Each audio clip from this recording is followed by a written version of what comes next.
پوری دنیا اور پوری دنیا کی ساری میڈیا یہ کہہ رہی ہے کہ امریکہ جنگ ہار چکا ہے، لیکن امریکہ کہہ رہا ہے کہ ابھی تک ہم نے 8 جنگ بند کیے ہیں، ختم کیے ہیں، 8 جنگ جیتے ہیں اور اس جنگ کو بھی جیتنے والے ہیں۔ ٹرمپ نے آج یہ بیان دیا ہے، مطلب بے شرمی کی انتہا، بے حیائی کی انتہا۔ اصل میں بے حیا لوگ ہیں ہی، تو یہ کریں گے کیا؟ کہہ رہے ہم اس جنگ کو بھی جیت جائیں گے، اور اگر یہ سمجھوتے کے ٹیبل پر نہیں بیٹھتے ہیں، ہمارے ساتھ معاہدہ نہیں کرتے ہیں، تو ہم ان کے اوپر جہنم گرا دیں گے، ایٹم بم گرا دیں گے۔ ایٹم بم کی ہی دھمکی تو آپ پوری دنیا کو دیتے ہو۔ جاپان میں جا کر کے ایٹم بم مار دیے تھے اور اس کے بعد آپ پوری دنیا کے سپر پاور بن گئے تھے، تو ایٹم بم گرا دیں گے۔ یہی ایک آخری وار ہے ان کے پاس، ورنہ ان کی حالت ایران نے مار کر، بھگا کر، دوڑا کر اس طرح کر دیا ہے کہ یہ پوری دنیا میں کہیں پر بھی منہ دکھانے کے لائق نہیں رہ گئے ہیں۔ اپنے منہ میاں مٹھو بن رہے ہیں، خود ہی اپنی تعریف کیے جا رہے ہیں، پوری دنیا ان کا مذاق اڑا رہی ہے، لیکن یہ اتنے بے شرم لوگ ہیں، اپنی سپریمیسی کو اس طرح بے شرمی کے ساتھ یہ بیان کرنے کے لیے مصر اور بزد ہیں۔ اسرائیل ایسا نہیں کرتا ہے، اسرائیل مار کھاتا ہے اور خاموش رہتا ہے، لیکن یہ بڑے بے شرم لوگ ہیں، عجیب و غریب لوگ ہیں۔ کیا ابراہم لنکن پر مار دیا ابھی رات کو غدر میزائل، یا قادر میزائل نام ہے اس کا، ابراہم لنکن کو مار دیا ہے، بری طرح اس کو نشٹ کیا ہے، خبر وائرل ہے، لیکن نہیں، ہم جنگ جیت رہے ہیں۔ F-18 فائٹر جیٹ طیارہ جنوبی ایران میں ایران نے مار کر گرا دیا ہے، خبر وائرل ہے۔ یعنی ان کو مار رہا ہے، ان کے فائٹر جیٹ طیارے کو مار کر گرا رہے ہیں، ان کے U S S Abraham Lincoln کو مار رہا ہے، اس کے یو ایس ایس جرالڈ فورڈ کو مارا تھا، آگ لگ گئی تھی، اور اس کے بعد واپس وہ ریپیئرنگ کے لیے امریکہ گیا ہوا ہے، اور امریکہ میں اس کو صحیح سے ریپیئر ہونے کے لیے اور صحیح سے کام پر واپس آنے کے لیے، یو ایس ایس جرالڈ فورڈ کو واپس کام پر لانے کے لیے 24 سے 25 مہینے لگیں گے اس کو صحیح کرنے کے لیے۔ تم کو تو مار مار کر یہاں تک پہنچا دیا ہے۔ آخری طاقت ہے تمہاری امریکہ کی، آخری، کہ وہ ایٹم بم لا کر کے ایران پر گرا دے، اسرائیل کو کہے، اور اسرائیل ایٹم بم لے جا کر کے ایران پر گرا دے۔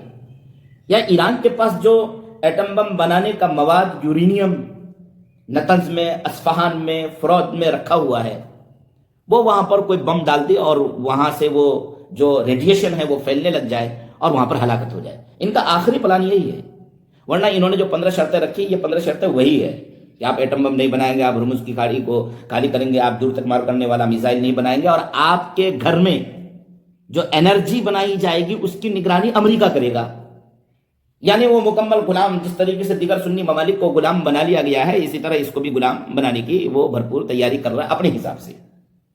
ایران نے ایک آج بات کہی ہے، ایران کے جو پارلیمنٹری ہاؤس کے اسپیکر ہیں غالی باف صاحب، انہوں نے ایک بات کہی ہے کہ یہ ایک خطرناک پلان ہو سکتا ہے، اور اس پلان کے سلسلے میں جو ہے خطرناکی جنگ آگے تک بڑھ سکتی ہے۔ اور جنگ اصل میں وہ خرق جزیرے پر جو قبضہ کرنا چاہتے ہیں، تو خرق جزیرے پر قبضہ کرنے کے لیے ٹریپولی نام کا ایک جہاز کو انہوں نے بھیجا ہے، اور اس میں تری میں یعنی باہر سمندر میں لڑائی کرنے والے جو ان کے کمانڈوز ہوتے ہیں، ماہرین، وہ اس میں 2500 کے آس پاس بتائے جاتے ہیں، 2200 سے 2500 تک۔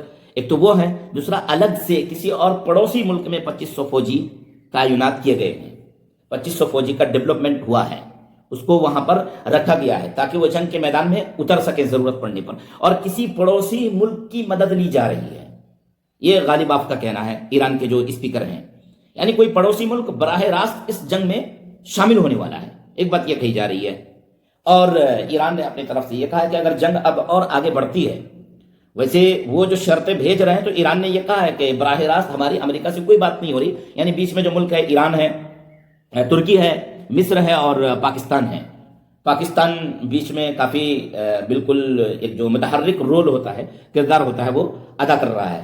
تو ان ممالک کے ذریعے ایران سے گفتگو ہو رہی ہوگی۔ ایران یہ کہہ رہا ہے کہ ہمارے پاس تک یہ 15 نکاتی شرائط جو ہے وہ آئے تھے، ہم نے اس کو رد کر دیا ہے، اور ہم نے یہ کہا ہے کہ ٹھیک ہے، جوہری ہتھیار کے سلسلے میں تو ہم یہ کہہ سکتے ہیں کہ ہم نہیں بنائیں گے، لیکن دور تک مار کرنے والے میزائل ہم بنائیں گے۔ ہم اپنے پروکسیز کو، جو ہمارے حلیف ہیں، ہمارے معاون، جو ہمارے ساتھی ہیں پورے مشرق وسطیٰ میں، ہم کو تعاون دیں گے، اور آبنائے ہرمز پر ہمارا کنٹرول ہوگا، ہرمز اسٹریٹ پر ہمارا کنٹرول ہوگا، ہمارے علاوہ کسی کا کنٹرول نہیں ہوگا۔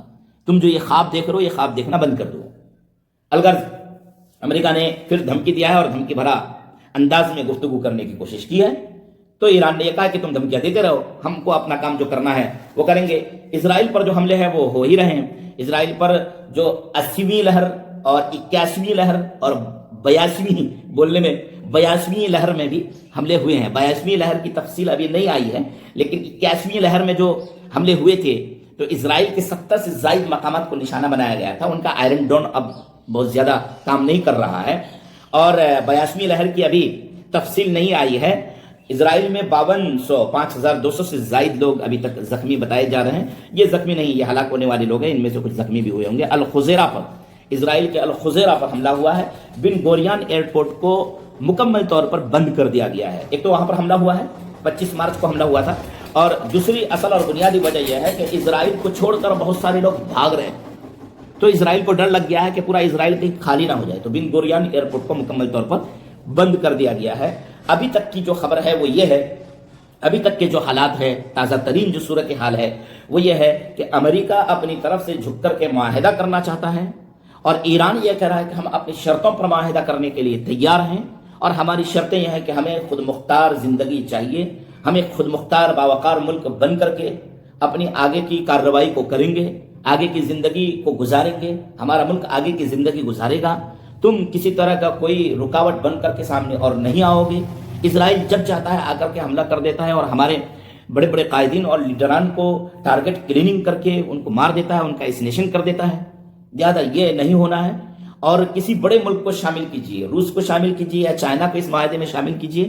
یہ جو بیچ میں پاکستان آ رہا ہے، تو پاکستان کی حیثیت کو ہم ماننے کے لیے تیار نہیں ہیں۔ پاکستان کی کیا حیثیت ہے؟ پاکستان تو وہ آپ کا گماشتہ ہے، آپ جس طرح کہیں گے اس طرح وہ گھومے گا۔ تو کسی بڑے ملک کو، چائنا کو یا روس کو لائیے۔ وہ انڈیا کی بھی بات نہیں کر رہے ہیں، چونکہ انڈیا نے تو اسرائیل سے ملاقات کر کے اور اسرائیل جا کر کے نیتن یاہو سے گلے والے مل کر کے یہ تو واضح کر دیا ہے انڈیا نے کہ بھئی ہم امریکہ اور اسرائیل کے ساتھ ہے، ایران کے ساتھ نہیں ہے، اس لیے ان کے جہازوں کو چھوڑا نہیں جا رہا ہے، ان کے جہازوں کو ٹیکس لے کر کے چھوڑا جاتا ہے، ٹیرف دے کر کے چھوڑا جاتا ہے۔ ابھی پھر بات ہوئی ہے پزشکیان سے مودی جی کی، تو آج کچھ جہاز چھوڑے جا رہے ہیں لیکن ٹیکس لے کر کے چھوڑے جا رہے ہیں۔ انہوں نے جو اپنا $10 ملین لیتے ہیں سب سے، یعنی ڈالر کی جتنی رقم ہوگی وہ اتنی رقم وہ لیتے ہیں ڈالر کے حساب سے، اور پھر اس جہاز کو چھوڑا جاتا ہے۔ تو چنگی لے رہے ہیں، اب یہ ٹیکس لے رہے ہیں اور پھر جہازوں کو وہاں سے چھوڑ رہے ہیں۔ تو ایران ابھی تک اس جنگ میں غالب ہے، فتح یاب ہے۔ امریکہ کو اپنی ذلت دیکھی نہیں جا رہی ہے۔ امریکہ اس جنگ سے کسی طریقے سے نکلنا چاہتا ہے اور اسرائیل کو بھی بچا لینا چاہتا ہے، لیکن حالات اس طریقے کے ابھی تک نہیں بن پائے ہیں۔ آگے کیا ہوتا ہے وقت کا انتظار کرنا ہوگا۔ اللہ رب العزت پورے عالم اسلام کی اور پوری دنیا کی حفاظت فرمائے، پوری دنیا کو ترقی اور خوشحالی نصیب فرمائے۔ السلام علیکم۔